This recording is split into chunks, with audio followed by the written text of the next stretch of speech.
Hello friends, यदि आप किसी वनडे एग्ज़ाम की तैयारी कर रहे हैं और उस एग्ज़ाम में इतिहास या जनरल नॉलेज की एक महत्वपूर्ण भूमिका हो, तो इतिहास से जुड़ा हुआ एक वंश गुलाम वंश, जो कि भारतीय इतिहास में अपना एक महत्वपूर्ण स्थान रखता है, उससे जुड़े हुए प्रश्न अक्सर एग्ज़ाम में आते हैं।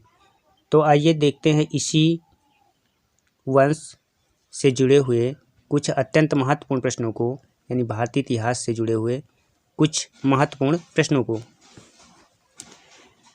पहले प्रश्न के रूप में गुलाम वंश का जो समय है वो कितना है। तो जो गुलाम वंश का समय पीरियड है वो 1206 ईस्वी से 1290 ईस्वी तक है। गुलाम वंश का प्रथम शासक कौन था? जो गुलाम वंश का प्रथम शासक था वो कुतुबुद्दीन ऐबक था, जिसका समय काल 1206 ईस्वी से 1210 ईस्वी तक रहा। सेकंड क्वेश्चन, कुतुबुद्दीन ऐबक किसका गुलाम था?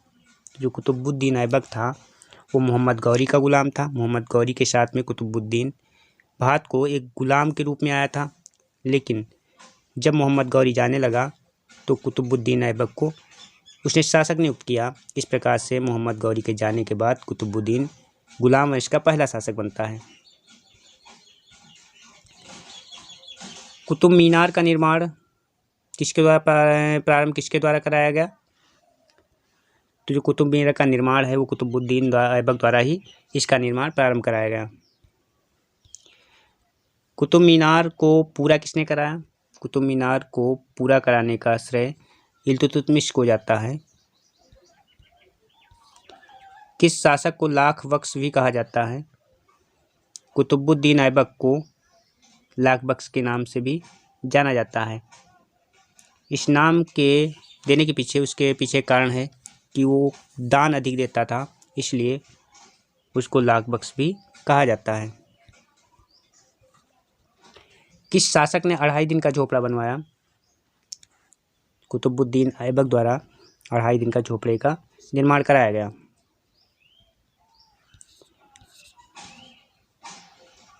इल्तुतमिश, जो कि गुलाम वंश का अगला शासक होता है, जिसका जो समय है वो 1210 ईस्वी से 1236 ईस्वी तक रहा। गुलाम का गुलाम किस शासक को कहा जाता है? तो जो गुलाम का गुलाम कहा जाता है वो इल्तुतमिश को कहा जाता है। कुतुब मीनार के निर्माण को पूरा किस शासक ने करवाया? कुतुब मीनार को पूरा कराने का श्रेय इल्तुतमिश को जाता है। दिल्ली में हौज सुल्तानी का निर्माण किसके द्वारा कराया गया? तो दिल्ली में हौज सुल्तानी का निर्माण इल्तुतमिश के द्वारा कराया गया। गुंबद निर्माण का जनक किसे कहा जाता है? गुंबद निर्माण का जनक इल्तुतमिश को कहा जाता है। चहलगानी का निर्माण किस शासक द्वारा किया गया? चहलगानी जो कि एक प्रथा थी, इसका निर्माण इल्तुतमिश द्वारा किया गया।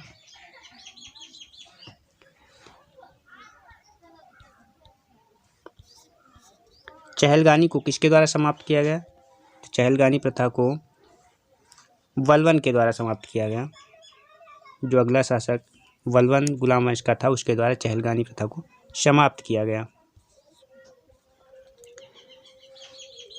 इसके बाद गुलाम वंश का जो तीसरी शासिका होती हैं वो रजिया सुल्तान होती हैं, जिनका समय काल 1236 ईस्वी से 1240 ईस्वी तक होता है।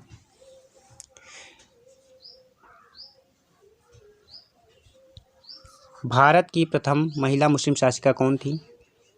इस तरह के प्रश्न होने पर उसका आंसर होगा रजिया सुल्तान। रजिया सुल्तान किसकी पुत्री थी? तो ये इल्तुतमिश की पुत्री थी। दिल्ली सल्तनत की प्रथम व अंतिम महिला शासिका के रूप में किसे जाना जाता है? तो ये रजिया सुल्तान थी।